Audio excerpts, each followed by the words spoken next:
तो हरियाणा में इस वक्त आप देख रहे हैं कि बीजेपी ने अकेले सरकार बना ली है। पूर्व में जेजेपी के समर्थन के साथ में सरकार बनी हुई थी। जेजेपी के जो नेता हैं वो उप मुख्यमंत्री थे, लेकिन ये सब कुछ शुरू हुआ लोकसभा चुनाव को लेकर, जब जेजेपी ये मांग कर रही थी कि उसको कम से कम 1 सीट तो मिल जानी चाहिए, लेकिन बीजेपी तैयार नहीं थी। 2 सीटों की मांग थी, लेकिन बीजेपी 1 सीट देने को तैयार थी। और इसी के बीच में दीपेंद्र हुड्डा बीजेपी पर निशाना साध रहे हैं। बीजेपी ने चुनाव से पहले हार मानी, जनता के रोष से बचने के लिए परिवर्तन किया गया है।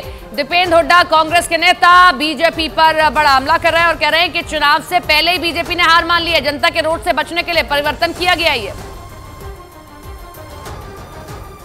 जनता में अपनी हार से पहले ही इन्होंने अपनी हार मान ली है, ये इस बात का। और साथ में मैं ये भी कहना चाहूँगा, हरियाणा का इतिहास ये दर्शाता है, जब जब चुनाव से कुछ महीने पहले, चंद महीने पहले हरियाणा में जनता के रोष से बचने के लिए कोई परिवर्तन किया गया है, सत्ता दल को उसका दुष्परिणाम भुगतना पड़ा है और ज़्यादा जोर से लोगों ने उस सरकार को सत्ता से बाहर करने का काम किया है। हरियाणा का इतिहास ये बताता है।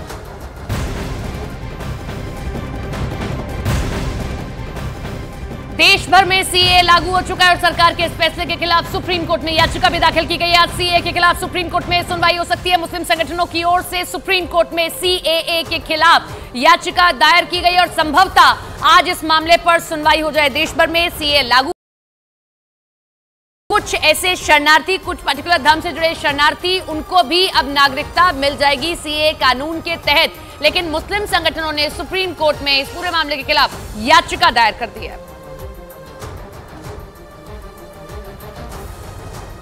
एनआरसी हम नहीं सुनेंगे, हम नहीं करने देंगे। जनता को कोई इंसानियत को इंसाफ ना मिले, ये काम हम नहीं करने देंगे। सब गलत भ्रम पैदा कर रहा है। मानुष ममता जी का बाद में विश्वास नहीं करता है। सबको मालूम है झूठा बात है। वो चुनाव में बुरी तरीके से तृणमूल हारने वाला है, इसलिए ये ड्यू टू हर फियर साइकोसिस she is saying this type of false and fake campaign.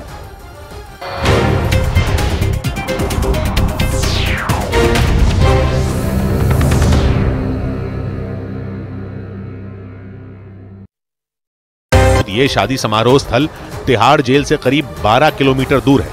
बताया गया कि काला जठेड़ी और अनुराधा चौधरी के दुश्मनों की लिस्ट को देखते हुए पुलिस की तरफ से सुरक्षा व्यवस्था के पुख्ता इंतजाम किए गए ताकि किसी भी तरह के हालात से वक्त रहते निपटा जा सके। इन सबके बीच लेडी डॉन कही जाने वाली अनुराधा चौधरी का एक वीडियो भी सामने आया। उस वीडियो में वो अपने हाथों पर संदीप उर्फ काला जठेड़ी के नाम की मेहंदी रचाती दिखाई दी। ये वीडियो शादी के 1 दिन पहले का बताया गया और इस वीडियो में अनुराधा चौधरी कुर्सी पर बैठकर हाथों और पैरों में मेहंदी लगवाती नजर आई। जो वीडियो सामने आया उसमें 3 से 4 लोग उसे मेहंदी लगाते दिखाई दिए। इस दौरान वहां उसके परिवार के कुछ लोग भी खड़े रहे। जिस जगह पर शादी से पहले अनुराधा चौधरी बैठकर मेहंदी लगवाती रही, उस जगह को अच्छी तरह से सजाया गया था। वहां सजावट के साथ पीले रंग के फूलों से मेहंदी भी लिखा नजर आया। काफी देर तक अनुराधा चौधरी को मेहंदी लगाने की रस्म चलती रही। मेहंदी लगवाने के बाद की एक तस्वीर भी सामने आई। उसमें अनुराधा चौधरी के एक हाथ पर मेहंदी से संदीप लिखा दिखाई दिया, जबकि दूसरे हाथ पर अनुराधा चौधरी लिखा नजर आया। काला जठेड़ी का असली नाम संदीप है और इसीलिए रिवॉल्वर रानी के नाम से मशहूर अनुराधा चौधरी ने अपने हाथों पर संदीप के नाम की मेहंदी रचाई। अगले दिन कड़ी सुरक्षा के बीच काला जठेड़ी और अनुराधा चौधरी ने शादी कर ली। जानकारी के मुताबिक गृह प्रवेश की रस्मों के लिए एक बार फिर काला जठेड़ी को हरियाणा के सोनीपत के जठेड़ी गांव ले जाया जाएगा। और जानकारी के मुताबिक काला जठेड़ी से अनुराधा चौधरी की ये दूसरी शादी है। पुलिस के सूत्र बताते हैं कि काला जठेड़ी और अनुराधा चौधरी की पहली मुलाकात मध्य प्रदेश के इंदौर में हुई थी। उस दौरान दोनों पुलिस से बचने के लिए एक शहर से दूसरे शहर छिपते फिर रहे थे और उसी दौरान उनकी दोस्ती हुई। पुलिस के सूत्र बताते हैं कि बाद में काला जठेड़ी और अनुराधा चौधरी के बीच प्यार हो गया। हालांकि दोनों को पुलिस ने जुलाई 2021 में एक साथ उत्तर प्रदेश के सहारनपुर से गिरफ्तार कर लिया था। उनकी गिरफ्तारी के बाद ये पता चला कि दोनों 9 महीने से लिव इन रिलेशनशिप में रह रहे थे। दिल्ली पुलिस के सूत्रों का दावा है कि काला जठेड़ी जेल में बंद गैंगस्टर लॉरेंस बिश्नोई का करीबी है और उस पर दिल्ली, हरियाणा, पंजाब, राजस्थान और उत्तर प्रदेश में हत्या और जबरन वसूली समेत 1 दर्जन से ज्यादा केस दर्ज हैं। गैंगस्टर काला जठेड़ी से शादी करने वाली अनुराधा चौधरी का नाम भी अपराध की दुनिया में कुछ कम नहीं। जानकारी के मुताबिक अनुराधा चौधरी राजस्थान के सीकर जिले की रहने वाली है। कॉलेज में पढ़ाई के दौरान उसने दीपक मिन्स नाम के एक आदमी से शादी कर ली थी। दीपक मिन्स की पत्नी के नाते ही अनुराधा चौधरी को मैडम मिन्स का नाम मिला।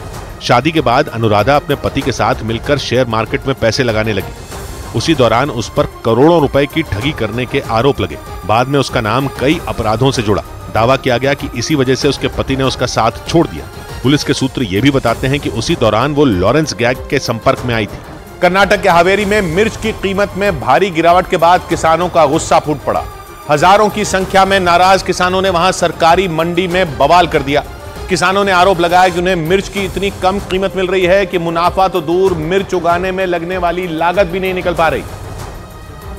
और इसी से नाराज किसानों ने हावेरी की एक सरकारी मंडी पर धावा बोल दिया। प्रदर्शनकारी किसानों को फसलों की सही कीमत मुहैया कराने वाली सरकारी संस्था एपीएमसी के ऑफिस को उन्होंने घेर लिया। किसानों के बवाल का जो वीडियो सामने आया, उसमें गुस्साए किसान एपीएमसी के ऑफिस में जमकर तोड़फोड़ और आगजनी करते दिखाई दिए। हंगामा करने वाले किसानों ने प्रदर्शन के दौरान पुलिस और प्रशासन के खिलाफ जमकर नारेबाजी भी की। वहां से सामने आए एक वीडियो में एक कार धू-धू कर जलती दिखाई दी।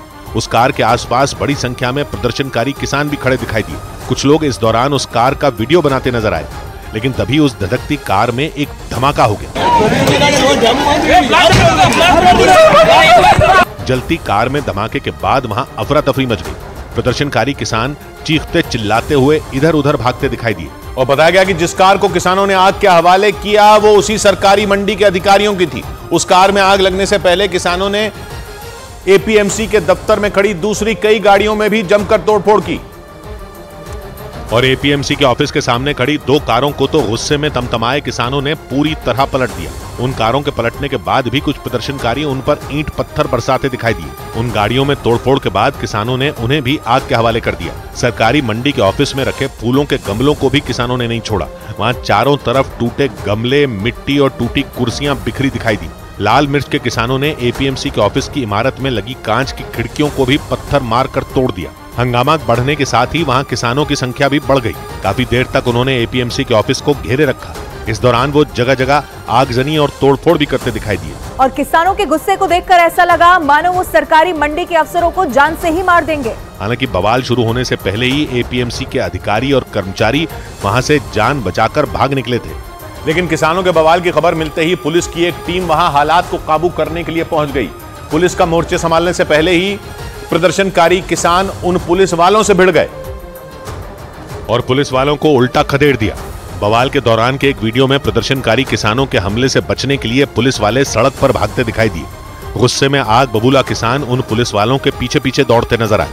जान बचाकर भागते समय पुलिस वालों पर किसानों ने लाठियों और पत्थर से हमला कर दिया। इस दौरान कुछ पुलिस वालों के हेलमेट और लाठियां सड़क पर गिर गई। किसानों और पुलिस की भिड़ंत की वजह से वहां अफरा तफरी मच गई। वहां से सामने आए एक और वीडियो में कुछ प्रदर्शनकारी किसान एक पुलिस वाले को घेर कर पीटते दिखाई दिए। ऐसा लगा जैसे वो उस पुलिस वाले की जान ही ले लेंगे। किसी तरह वो पुलिस वाला जान बचाकर वहां से सड़क पर पीछे की तरफ भागा, लेकिन प्रदर्शनकारियों ने उसे दौड़ा दिया। पुलिस के मुताबिक प्रदर्शनकारी ज्यादातर किसान आंध्र प्रदेश के रहने वाले थे। वो अपनी लाल मिर्च की